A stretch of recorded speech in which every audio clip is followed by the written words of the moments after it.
தம்பி இங்கே வாப்பா. என்னண்ணா சொல்லுங்கண்ணா. சட்னி இருக்காப்பா? சட்னி முடிஞ்சிட்டுண்ணே. எனக்கு சட்னி ரொம்ப பசிக்கிறோம்.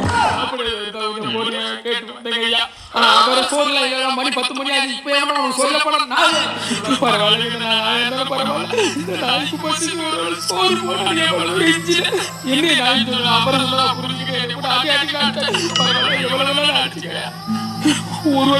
ஒரு போட்டா